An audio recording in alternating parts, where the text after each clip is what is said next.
Уважаемые граждане России, дорогие друзья, тема моего выступления – события на Украине. И то, почему это так важно для нас, для России. Конечно, мое обращение адресовано и нашим соотечественникам на Украине. Говорить придется обстоятельно и подробно. Вопрос очень серьезный. Ситуация на Донбассе вновь приобрела критический, острый характер.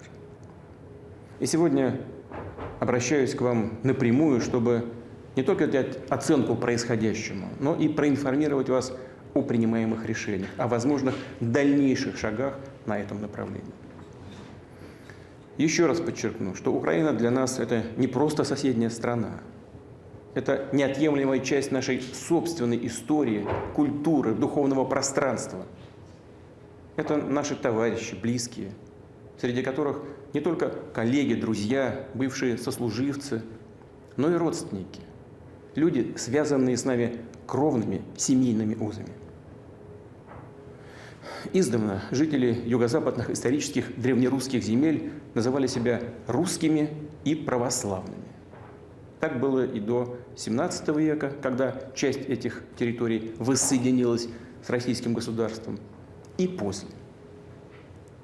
Нам кажется, что в принципе мы все об этом знаем, что речь идет об общеизвестных фактах. Вместе с тем, для понимания того, что же все-таки сегодня происходит, для объяснения мотивов действий России и тех целей, которые мы перед собой ставим, нужно хотя бы несколько слов сказать об истории вопроса. Итак, начну с того, что современная Украина целиком и полностью была создана Россией. Точнее, большевистской, коммунистической Россией. Этот процесс начался практически сразу после революции 1917 года. Причем Ленин и его соратники делали это весьма грубым по отношению к самой России способом. За счет отделения, отторжения от нее части ее собственных исторических территорий. У миллионов людей, которые там проживали, конечно, никто ни о чем не спрашивал. Затем, накануне и после Великой Отечественной войны, уже Сталин присоединил к СССР и передал Украине некоторые земли, ранее принадлежавшие Польше, Румынии и Венгрии. При этом в качестве своего рода компенсации Сталин наделил Польшу частью исконных германских территорий, а в 1954 году Хрущев зачем-то отобрал у России Крым и тоже подарил его Украине. Собственно, так и сформировалась территория советской Украины. Но сейчас хотел бы обратить особое внимание на начальный период создания СССР. Считаю, что для нас это крайне важно. Пойти придется, что называется, издалека. Напомню, что после Октябрьского переворота 1917 года и последовавшей затем гражданской войны большевики приступили к строительству новой государственности. И между ними возникли довольно острые разногласия. Сталин, который в 1922 году совмещал посты генерального секретаря ЦК РКПБ и Народного комиссара по делам национальностей, предложил строить страну на принципах автономизации.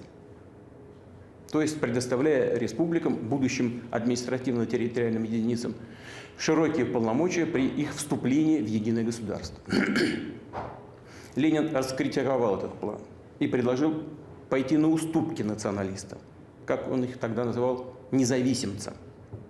Именно эти ленинские идеи, по сути, конфедеративного государственного устройства и лозунг о праве нации на самоопределение вплоть до отделения и были положены в основу советской государственности. Сначала в 1922 году закреплены в Декларации об образовании Союза СССР, а затем после смерти Ленина и в Конституции СССР 1924 года. Здесь сразу же возникает много вопросов. И первый из них, на самом деле главный. Зачем надо было с барского плеча удовлетворять любые безгранично растущие националистические амбиции на окраинах бывшей империи? передавать во вновь образуемые, причем часто произвольно сформированные административные единицы союзной республики, огромные, часто не имевшие к ним вообще никакого отношения территории. Повторяю, передавать вместе с населением исторической России. Более того, по факту этим административным единицам придали статус и форму национально-государственных образований. Вновь задаюсь вопросом, зачем надо было делать такие щедрые подарки, о которых самые ярые националисты раньше даже и не мечтали? Да еще и наделять республики правом выхода из состава единого государства, без всяких условий. На первый взгляд это вообще непонятно, безумие какое-то. Но это только на первый взгляд. Объяснение есть. После революции главной задачей большевиков было любой ценой удержаться у власти. Именно любой ценой. Ради этого они шли на все. И на унизительные условия Брестского мира, в то время, когда кайзеровская Германия и ее союзники находились в тяжелейшем военном и экономическом положении, а исход Первой мировой войны был фактически предрешен. И на удовлетворение любых требований, любых хотелок со стороны националистов внутри страны. С точки зрения исторических судеб России и ее народов, ленинские принципы государственного строительства оказались не просто ошибкой. Это было, как говорится, гораздо хуже, чем ошибка. После развала СССР в 1991 году это стало абсолютно очевидным. Конечно, события прошлого уже не изменить. Но мы должны хотя бы сказать о них прямо и честно, без всяких оговорок, да и без всякой политической окраски. Могу от себя только добавить, что соображения текущей политической конъюнктуры, какими бы эффектными, выигрышными они ни казались в конкретный момент времени, ни при каких обстоятельствах не должны и не могут быть положены в основу базовых принципов государственности. Никого и ни в чем сейчас не обвиняю. Обстановка в стране в то время и после гражданской войны, накануне, была невероятно сложной, критической. Сегодня хочу только сказать о том, что все было именно так. Это исторический факт. Собственно, как уже сказал, в результате большевистской политики и возникла советская Украина, которую и в наши дни можно с полным основанием назвать Украина имени Владимира Ильича Ленина. Он ее автор и архитектор. Это целиком и полностью подтверждается архивными документами, включая жесткие ленинские директивы по Донбассу, которые буквально втиснули в состав Украины. А сейчас благодарные потомки посносили на Украине памятники Ленину. Это у них декоммунизация называется. Вы хотите декоммунизации? Ну что же, нас это вполне устраивает. Но не нужно, что называется, останавливаться на полпути. Мы готовы показать вам, что значит для Украины настоящая декоммунизация. Возвращаясь к истории вопроса, повторю, что в 1922 году на пространстве бывшей Российской империи был образован СССР. Но сама жизнь сразу же показала, что не сохранить такую огромную и сложную территорию, не управлять ею на предложенных аморфных, фактически конфедеративных принципах просто невозможно. Они были напрочь оторваны и от действительности, и от исторической традиции. Закономерно, что красный террор и быстрый переход к сталинской диктатуре, господство коммунистической идеологии и монополия Компартии на власть, национализация и плановая система народного хозяйства – все это на деле превратило в простую декларацию, в формальность, заявленные, но не работающие принципы государственного устройства. Никаких суверенных прав в реальности у союзных республик так и не возникло. Их попросту не было. А на практике было создано строго централизованное, абсолютно унитарное по своему характеру государство. Сталин по факту полностью реализовал на практике не ленинские, а именно свои, собственные идеи государственного устройства. Но соответствующих изменений в системообразующие документы в Конституцию страны не внес. провозглашенные ленинские принципы построения СССР формально не пересматривал. Да, судя по всему, казалось, что в этом и не было необходимости. В условиях тоталитарного режима и так все работало, а внешне выглядело красиво, привлекательно и даже сверхдемократично.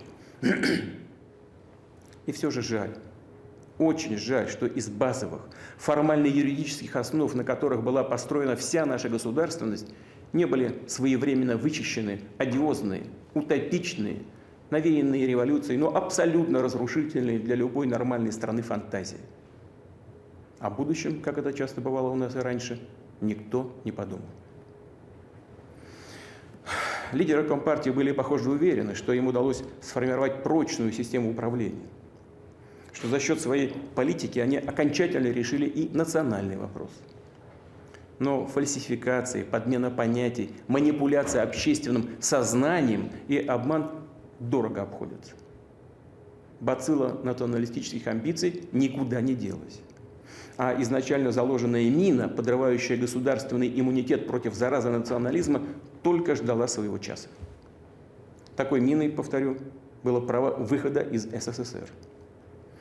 В середине 1980-х годов на фоне нарастающих социально-экономических проблем, очевидного кризиса плановой экономики, национальный вопрос, сутью которого были не какие-то ожидания и не сбывшиеся чаяния народов Союза, а прежде всего растущие аппетиты местных элит, все более обострялся.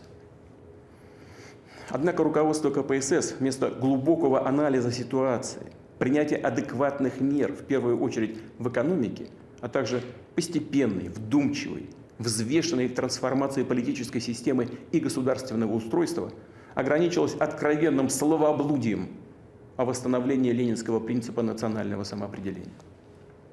Более того, в ходе развернувшейся борьбы за власть внутри самой Компартии, каждая из противоборствующих сторон с целью расширить базу поддержки стала бездумно стимулировать, поощрять националистические настроения. Играть на них, обещая своим потенциальным сторонникам все, что они только пожелают. На фоне поверхностной и популистской болтовни о демократии и светлом будущем, построенном на базе то ли рыночной, то ли плановой экономики, но в условиях реального обнищания людей и тотального дефицита, никто из власть придержащих и не думал о неизбежных, трагических для страны последствиях. А затем и вовсе пошли протаренные на заре создания СССР дорожкой удовлетворения амбиций националистических элит, выращенных в собственных партийных рядах. Позабыв при этом, что в руках у КПСС нет уже, да и слава богу, таких инструментов удержания власти и самой страны, как государственный террор, диктатура сталинского типа. И что даже пресловутая руководящая роль партии, как утренний туман, бесследно исчезает прямо у них на глазах. И вот в сентябре 1989 года на пленуме ЦК КПСС был принят, по сути, роковой документ. Так называемая национальная политика партии в современных условиях. Платформа КПСС. Она содержала следующее положение. Процитирую. Союзным республикам принадлежат все права, отвечающие их статусу суверенных социалистических государств. Еще один пункт. Высшие представительные органы власти союзных республик могут опротестовать и приостановить действия постановлений и распоряжений союзного правительства на своей территории. И, наконец, каждая союзная республика имеет свое гражданство, которое распространяется на всех ее жителей. Разве не очевидно было, к чему приведут подобные формулировки и решения? Сейчас не время, не место вдаваться в вопросы государственного или конституционного права, давать определение самому понятию гражданства. Но все же возникает вопрос. Зачем в тех и без того сложных условиях понадобилось таким образом еще больше раскачивать страну? Факт остается фактом. Еще за 2 года до развала СССР его судьба была фактически предрешена. Это сейчас радикалы и националисты, в том числе и прежде всего на Украине, приписывают себе заслугу завоевания независимости. Как мы видим, это совсем не так.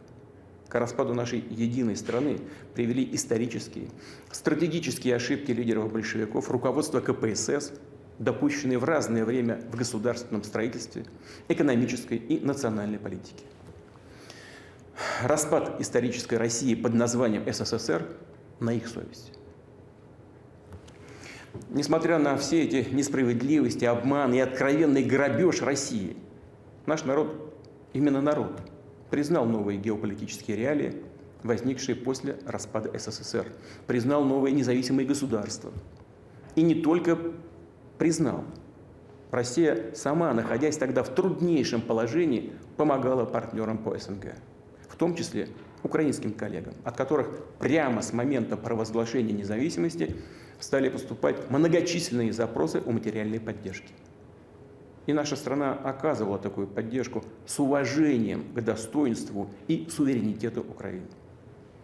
По экспертным оценкам, которые подтверждаются простым подсчетом цен на наши энергоносители, объемов льготных кредитов, экономических и торговых преференций, которые Россия предоставляла Украине, общая выгода для украинского бюджета на период с 1991 по 2013 годы составила порядка 250 миллиардов долларов. Но и это далеко не все.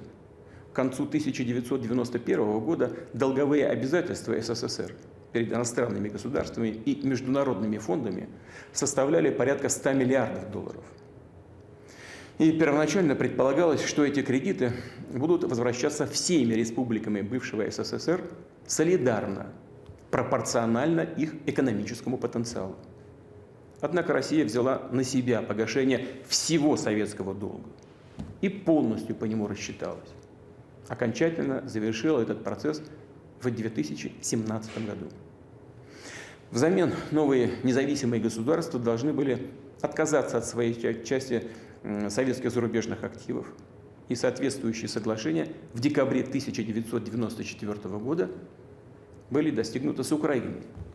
Однако Киев эти соглашения не ратифицировал и позднее просто отказался исполнять, выдвигая претензии на алмазный фонд, золотой запас, а также имущество и другие активы бывшего СССР за рубежом. И все же, несмотря на известные проблемы, Россия всегда сотрудничала с Украиной открыто, честно и, повторю, с уважением к ее интересам. Наши связи в самых разных областях развивались. Так, в 2011 году двусторонний торговый оборот превысил 50 миллиардов долларов. Замечу, что объем торговли Украины со всеми странами Евросоюза в 2019 году, то есть еще до пандемии, уступал этому показателю. Вместе с тем бросалось в глаза, что украинские власти предпочитали действовать так, чтобы в отношениях с Россией иметь все права и преимущества, но не нести при этом никаких обязательств. Вместо партнерства стало превалировать иждивенчество, которое со стороны киевских официальных властей подчас приобретало абсолютно бесцеремонный характер. Достаточно вспомнить перманентный шантаж в сфере энергетического транзита и банальное воровство газа. Добавлю, что в Киеве пытались использовать диалог с Россией как предлог для торга с Западом, шантажировали его сближением с Москвой, выбивая для себя преференции. Мол, в противном случае будет расти российское влияние на Украине. При этом украинские власти изначально, хочу это подчеркнуть, именно с первых шагов стали строить свою государственность на отрицании всего, что нас объединяет. Стремились исковеркать сознание, историческую память миллионов людей, целых поколений, живущих на Украине.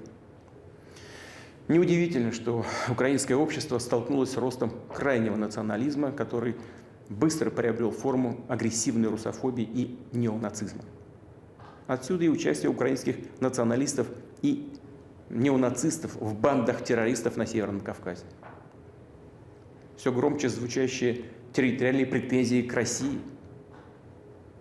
Свою роль сыграли и внешние силы, которые с помощью разветвленной сети НКО и спецслужб выращивали на Украине свою клиентуру и продвигали ее представителей во власть. Важно понимать то, что Украина, по сути, никогда не имела устойчивой традиции своей подлинной государственности.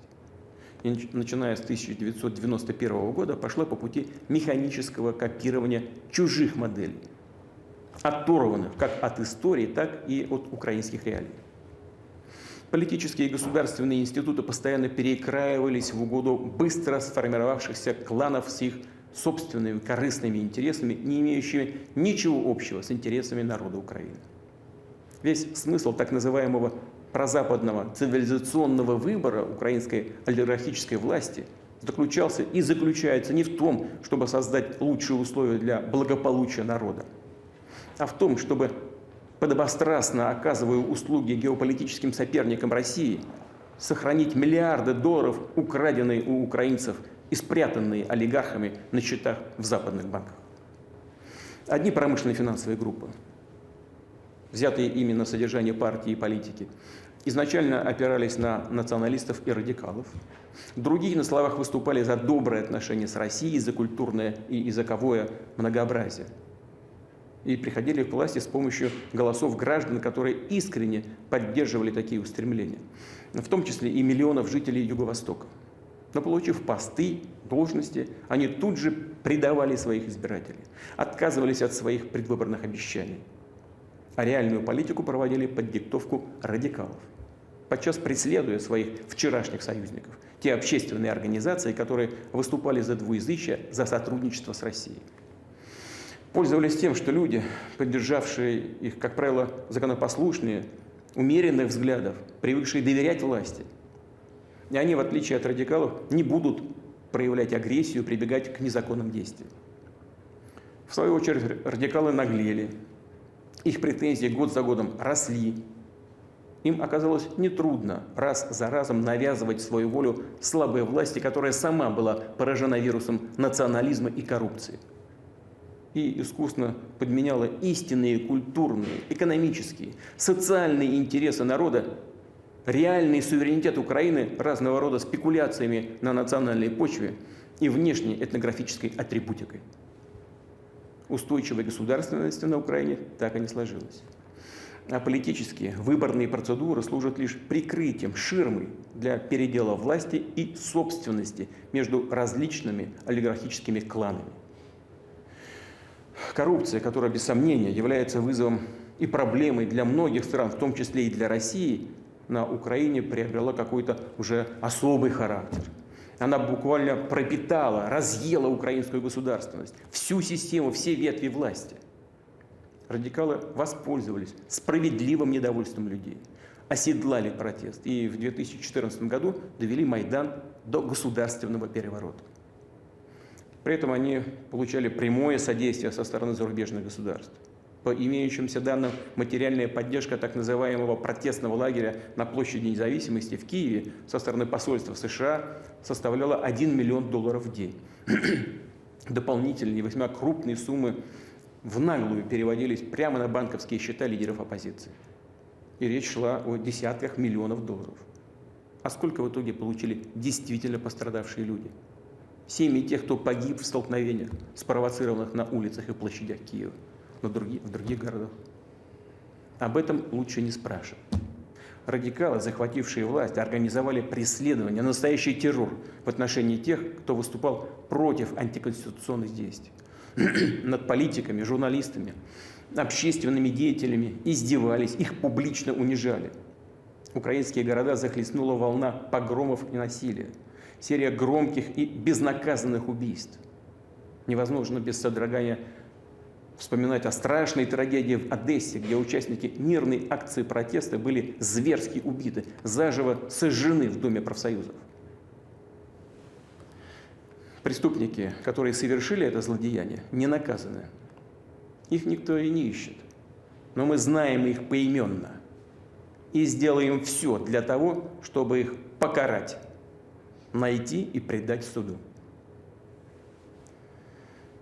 Майдан не приблизил Украину к демократии и прогрессу. Совершив государственный переворот, националисты и те политические силы, которые их поддерживали, окончательно завели ситуацию в тупик. Столкнули Украину в бездну гражданской войны. Спустя 8 лет после тех событий страна расколота. Украина переживает острый социально-экономический кризис. По информации международных организаций, в 2019 году почти 6 миллионов украинцев, подчеркну, это около 15% не от трудоспособного, а именно от всего населения страны, были вынуждены уехать за границу в поисках работы. Причем часто, да как правило, на паденные, неквалифицированные заработки. Показателен и следующий факт. С 2020 года в условиях пандемии страну покинуло свыше 60 тысяч врачей и других медработников. С 2014 года тарифы на водоснабжение выросли почти на треть, на электроэнергию в разы, на газ для домохозяйств в десятки раз. У многих людей просто нет денег, чтобы оплачивать коммунальные услуги. Им приходится буквально выживать. Что случилось? Почему все это происходит? Ответ очевиден. Потому что приданное, полученное не только от советской эпохи, но еще и от Российской империи, промотали и растащили по карманам. Утрачены десятки и сотни тысяч рабочих мест, которые благодаря в том числе тесной кооперации с Россией давали людям стабильный доход, приносили налоги в казну. Такие отрасли, как машиностроение, приборостроение, электронная промышленность, суды и авиастроение или лежат на боку, или уничтожены вовсе. А ведь ими гордились когда-то не только Украина, но и весь Советский Союз. В 2021 году ликвидирован Черноморский судостроительный завод в Николаеве, где первые верфи были заложены еще при Екатерине II. Знаменитый концерн «Антонов» с 2016 года не выпустил ни одного серийного самолета. А завод «Южмаш», специализировавшийся на производстве ракетно-космической техники, оказался на грани банкротства, как и Кременчугский сталелитейный завод. Этот печальный список можно продолжать. Что касается газотранспортной системы, которую создавал весь Советский Союз, то она обветшала настолько, что ее эксплуатация связана с большими рисками и экологическими издержками. И в этой связи возникает вопрос. Бедность, безысходность, утеря промышленного и технологического потенциала – это и есть тот самый прозападный цивилизационный выбор, которым уже многие годы дурачат и оболванивают миллионы людей, обещая им райские кущи. На деле все свелось к тому, что развал украинской экономики сопровождается откровенным грабежом граждан страны. А саму Украину просто загнали под внешнее управление. Оно осуществляется не только по указке из западных столиц, но и, что называется, непосредственно на месте, через целую сеть зарубежных советников, НКО и других институтов, развернутую на Украине.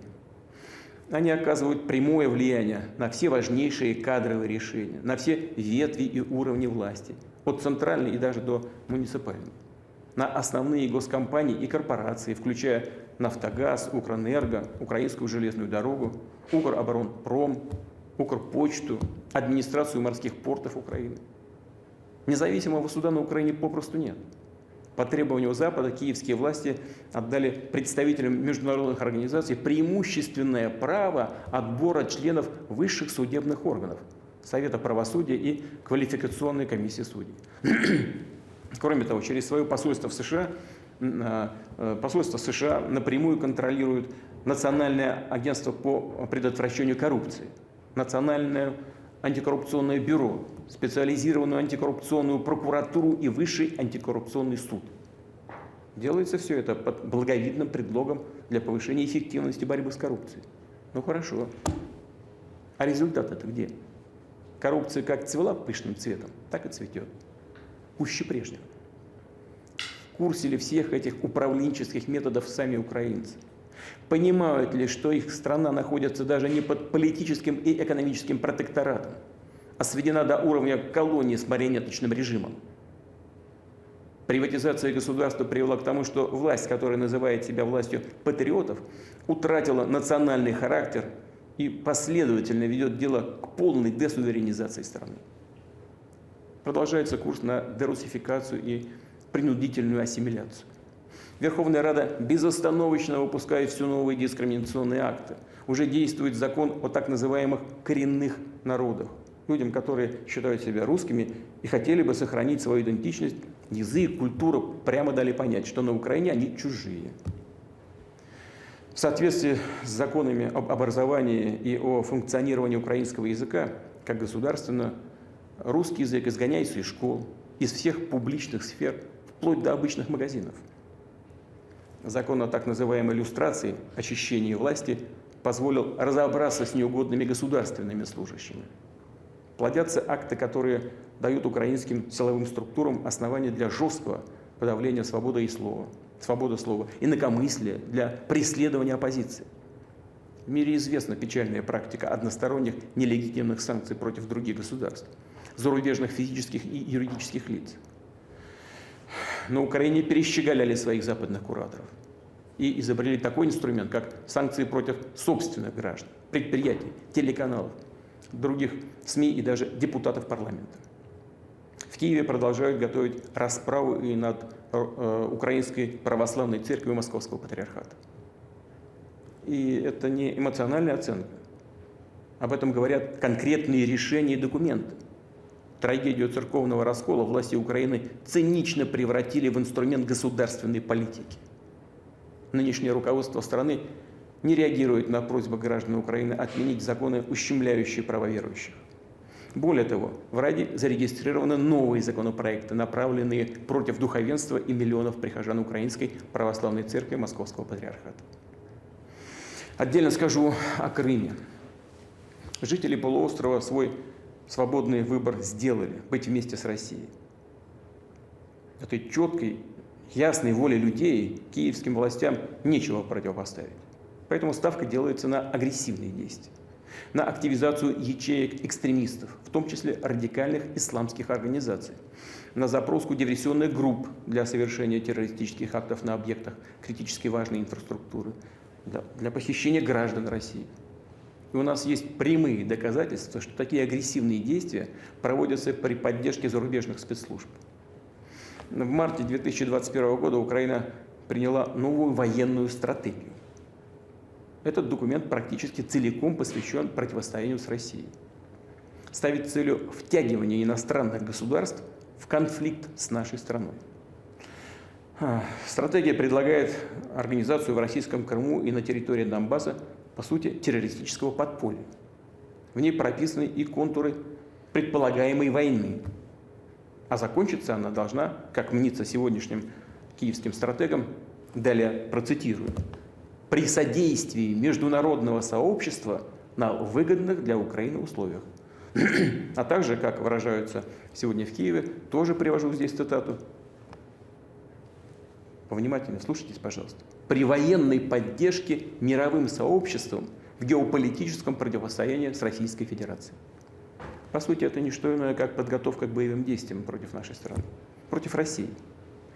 Мы также знаем, что уже прозвучали заявления о том, что Украина собирается создать собственное ядерное оружие. И это не пустая бравада. Украина действительно располагает еще советскими ядерными технологиями и средствами доставки такого оружия, включая авиацию, а также оперативно-тактические ракеты .У, тоже еще советской конструкции, дальность которых превышает 100 километров. Но сделают и больше. Это вопрос только времени. Задело советского времени есть. Таким образом, обзавестись тактическим ядерным оружием Украине будет гораздо проще, чем некоторым другим государствам, не буду сейчас их называть, фактически ведущим такие разработки. Особенно в случае технологической поддержки из-за рубежа. И этого тоже мы не должны исключать. С появлением у Украины оружия массового поражения ситуация в мире, в Европе, особенно для нас, для России, изменится самым кардинальным образом. Мы не можем не реагировать на эту реальную опасность.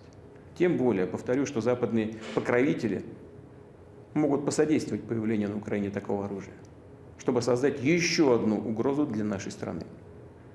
Мы же видим, как настойчиво осуществляется военная накачка киевского режима.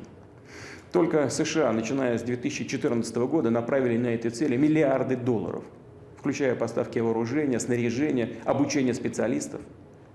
В последние месяцы западное оружие идет на Украину просто беспрерывным потоком, демонстративно, на глазах у всего мира. Деятельностью вооруженных сил и спецслужб Украины руководят иностранные советники. Мы это хорошо знаем.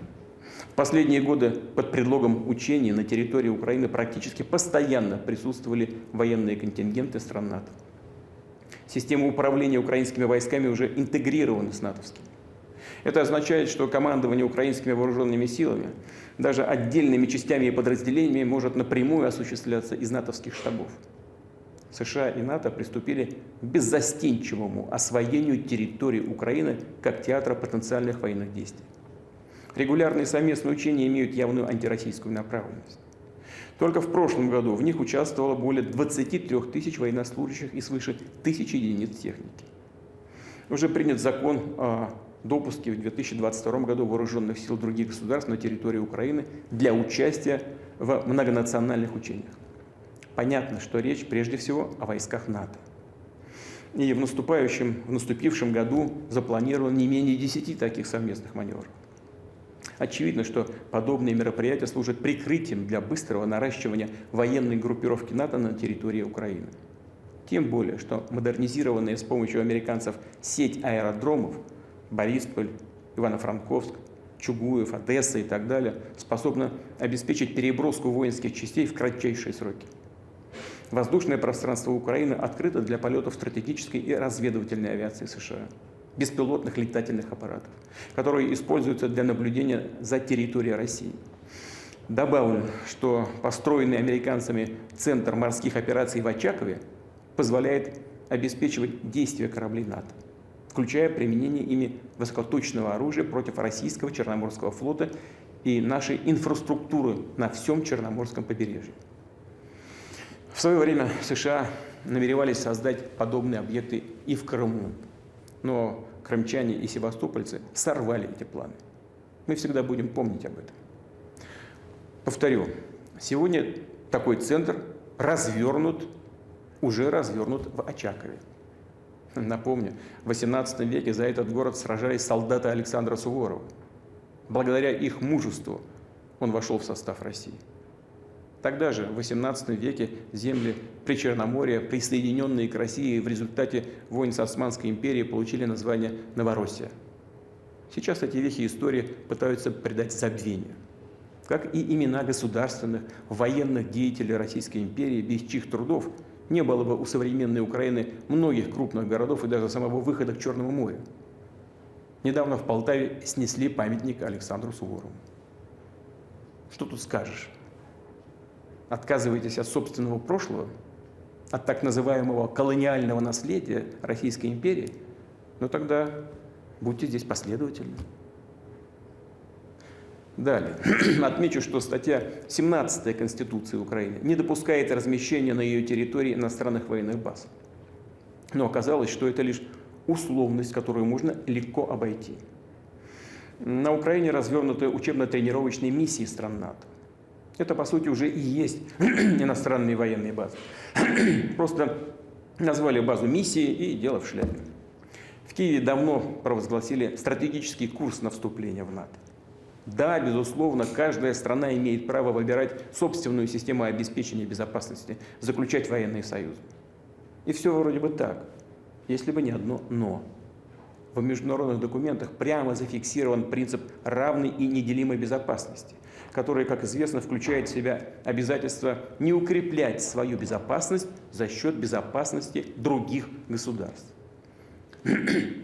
Могу здесь сослаться и на Хартию европейской безопасности ОБСЕ 1999 года, принятую в Стамбуле, и на Астанинскую декларацию ОБСЕ 2010 года. Другими словами, выбор способов обеспечения безопасности не должен создавать угрозы для других государств. А вступление Украины в НАТО – это прямая угроза безопасности России. Напомню, еще в апреле 2008 года на Бухарестском саммите Североатлантического альянса США продавили решение о том, что Украина и, кстати, Грузия станут членами НАТО. Многие их европейские союзники США уже тогда прекрасно понимали все риски подобной перспективы, но были вынуждены смириться с волей старшего партнера. Американцы просто использовали их для проведения ярко выраженной антироссийской политики. Ряд государств-членов Альянса и сейчас весьма скептически относятся к появлению Украины в НАТО.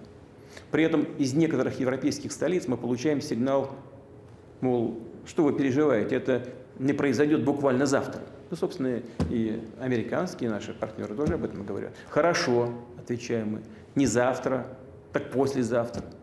Что это меняет в исторической перспективе? По сути, ничего.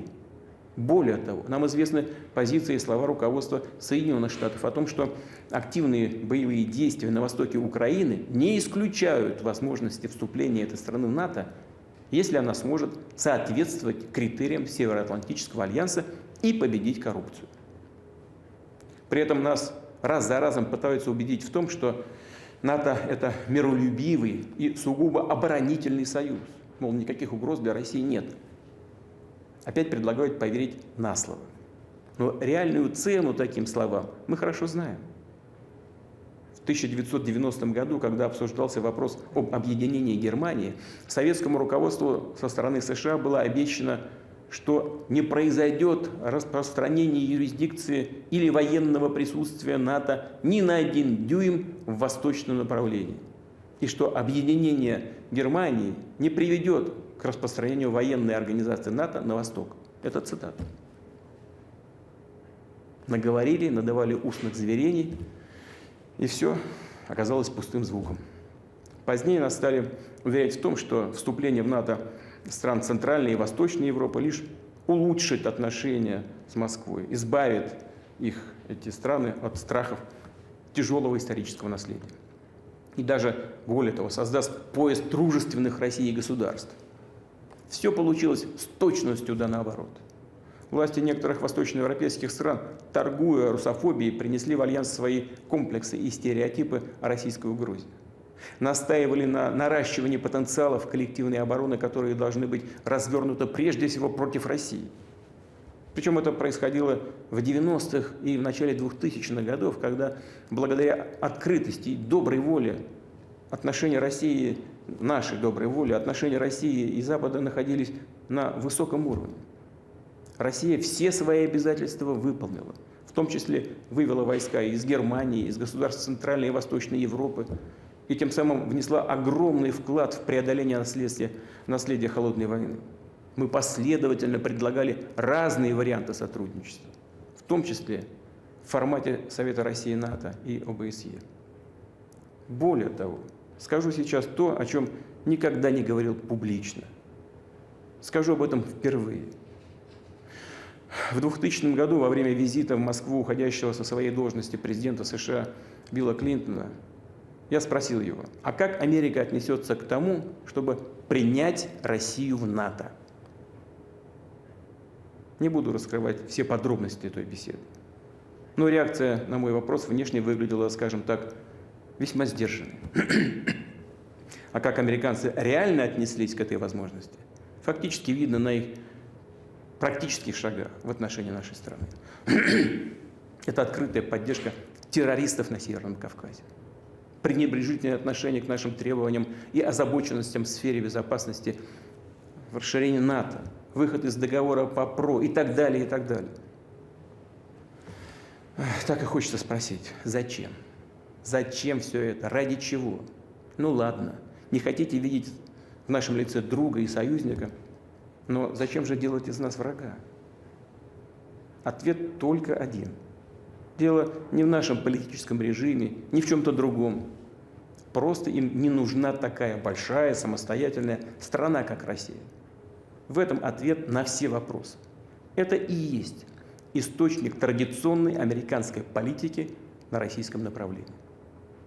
Отсюда и отношение ко всем нашим предложениям в сфере безопасности. Сегодня достаточно одного взгляда на карту, чтобы увидеть, как западные страны сдержали обещание не допустить продвижения НАТО на восток. Попросту обманули. Мы получили одну за другой 5 волн расширения НАТО. В 1999 году в альянс были приняты Польша, Чехия, Венгрия. В 2004 году Болгария, Эстония, Латвия, Литва, Румыния, Словакия и Словения. В 2009 Албания и Хорватия. В 2017 Черногория. В 2020 Северная Македония. В результате альянс, его военная инфраструктура вышли непосредственно к границам России. Это и стало одной из ключевых причин кризиса евробезопасности. Самым негативным образом сказалось на всей системе международных отношений, привело к утрате взаимного доверия. Ситуация продолжает деградировать, в том числе в стратегической сфере. Так в Румынии и Польше в рамках проекта США по созданию глобальной ПРО разворачиваются позиционные районы для противоракет. Хорошо известно, что размещенные здесь пусковые установки могут быть использованы для крылатых ракет «Томагавк», ударных наступательных систем. Кроме того, в США идет разработка универсальной ракеты «Стандарт-6», которая наряду с решением задач противовоздушной и противоракетной обороны может поражать и наземные, и надводные цели. То есть у якобы оборонительной системы ПРО США расширяются и появляются новые наступательные возможности. Имеющаяся у нас информация дает все основания полагать, что вступление Украины в НАТО и последующее развертывание здесь объектов Североатлантического альянса – вопрос предрешенный. Это дело времени. Мы четко понимаем, что при подобном сценарии уровень военных угроз для России кардинально, в разы повысится. И, обращая особое внимание, многократно возрастет опасность именно внезапного удара по нашей стране. Поясню, что в американских документах стратегического планирования, в документах, закреплена возможность так называемого упреждающего удара по ракетным комплексам противника. А кто основной противник для США и НАТО, нам тоже известно. Это Россия. В документах НАТО наша страна официально, прямо объявлена главной угрозой евроатлантической безопасности. И в качестве передового плацдарма для такого удара будет служить Украина. Если бы об этом услышали наши предки, они, наверное, просто бы не поверили. И нам сегодня не хочется в это верить. Но это так. Хочу, чтобы это поняли и в России, и на Украине. Многие украинские аэродромы расположены недалеко от наших границ. Размещенная здесь тактическая авиация НАТО, включая носители высокоточного оружия, сможет поражать нашу территорию на глубину до рубежа Волгоград, Казань, Самара, Астрахань. Развертывание на территории Украины радиолокационных средств разведки позволит НАТО плотно контролировать воздушное пространство России вплоть до Урала. Наконец, после разрыва Соединенными Штатами договора о ракетах средней и меньшей дальности, Пентагон уже открыто ведет разработку целого ряда ударных средств наземного базирования, в том числе баллистических ракет, способных достигать целей на дистанции до 5500 километров. В случае размещения таких систем на Украине они смогут поражать объекты на всей европейской территории России, а также за Уралом. Подлетное время до Москвы крылатых ракет «Томагавк» составит менее 35 минут, баллистических ракет из района Харькова 7-8 минут, а гиперзвуковых ударных средств 4-5 минут. Это называется, это прямо нож в горло. И они, не сомневаюсь, рассчитывают реализовать эти планы. Так же, как неоднократно делали в прошлые годы, расширяя НАТО на восток, продвигая военную инфраструктуру и технику к российским границам, полностью игнорируя наши озабоченности, протесты и предупреждения. Извините, просто плевали на них и делали все, что хотели, что считали нужным. И, конечно, предполагают также вести себя и дальше, по известной поговорке: собака лает, а караван идет. Скажу сразу, мы на это не соглашались и никогда не согласимся. При этом Россия всегда выступала и выступает за то, чтобы самые сложные проблемы решать политико-дипломатическими методами, за столом переговоров. Мы хорошо понимаем нашу колоссальную ответственность за региональную и глобальную стабильность. Еще в 2008 году Россия выдвинула инициативу о заключении договора о европейской безопасности. Смысл его состоял в том, чтобы ни одно государство и ни одна международная организация в Евроатлантике не могли бы укреплять свою безопасность за счет безопасности других. Однако наше предложение было с порога отвергнуто. Нельзя, дескать, позволить России ограничивать деятельность НАТО. Более того, нам прямо заявили, что юридически обязывающие гарантии безопасности могут иметь только члены Североатлантического альянса.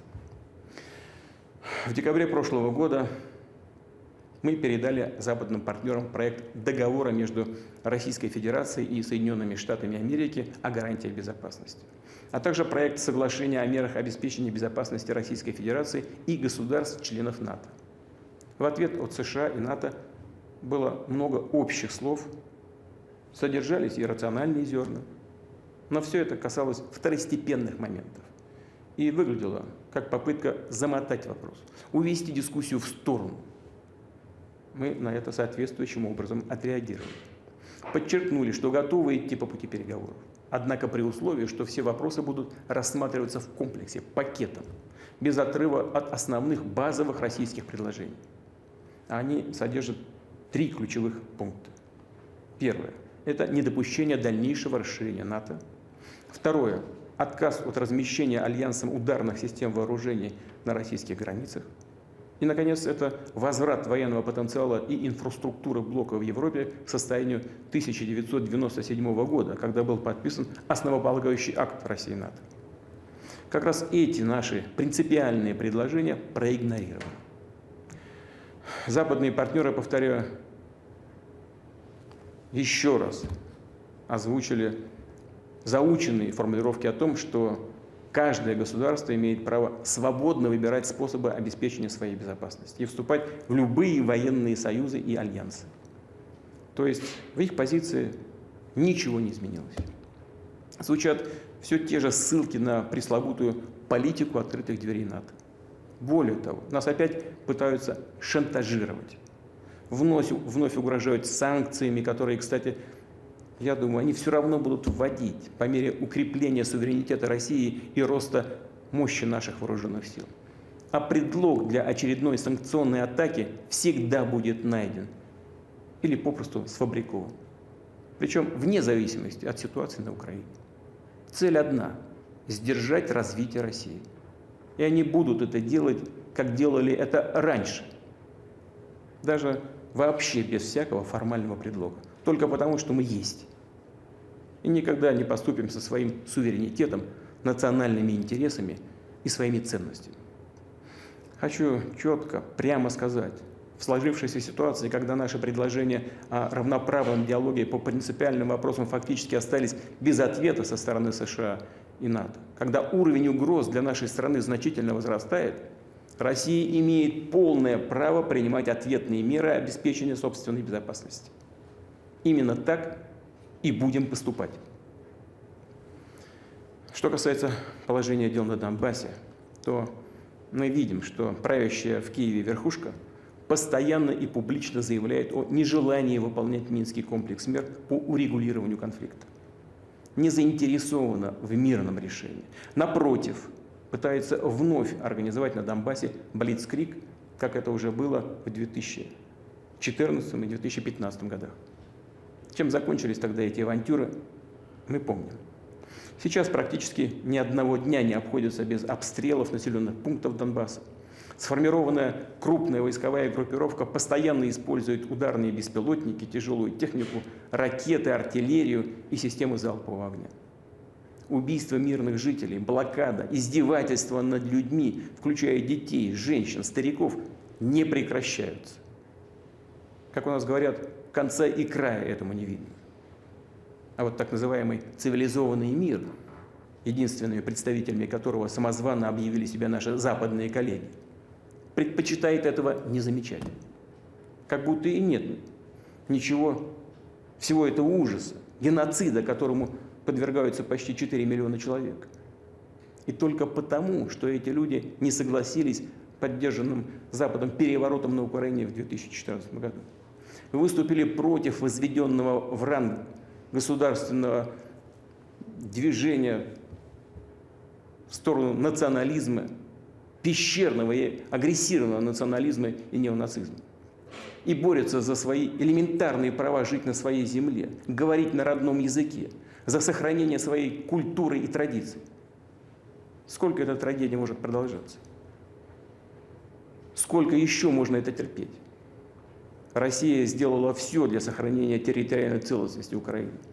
Все эти годы настойчиво и терпеливо боролась за исполнение резолюции Совета Безопасности ООН 2202 от 17 февраля 2015 года, закрепившей Минский комплекс мер от 12 февраля 2015 года по урегулированию ситуации на Донбассе. Все тщетно. Меняются президенты, депутаты Рады, но не меняется суть, агрессивный националистический характер самого режима, захватившего власть в Киеве. Он целиком и полностью порождение государственного переворота 2014 года. И те, кто встали тогда на путь насилия, кровопролития, беззакония, не признавали и не признают никакого другого решения вопроса Донбасса, кроме военного. В этой связи считаю необходимым принять уже давно назревшее решение. Незамедлительно признать независимость и суверенитет Донецкой Народной Республики и Луганской Народной Республики. Прошу Федеральное собрание Российской Федерации поддержать это решение, а затем и ратифицировать договоры о дружбе и взаимопомощи с обеими республиками. Два эти документа будут подготовлены и подписаны в самое ближайшее время. А от тех, кто захватил и удерживает власть в Киеве, мы требуем незамедлительно прекратить боевые действия. В противном случае вся ответственность за возможное продолжение кровопролития будет целиком и полностью на совести правящего на территории Украины режима. Объявляя о принятых сегодня решениях, уверен в поддержке граждан России, всех патриотических сил страны. Благодарю вас за внимание.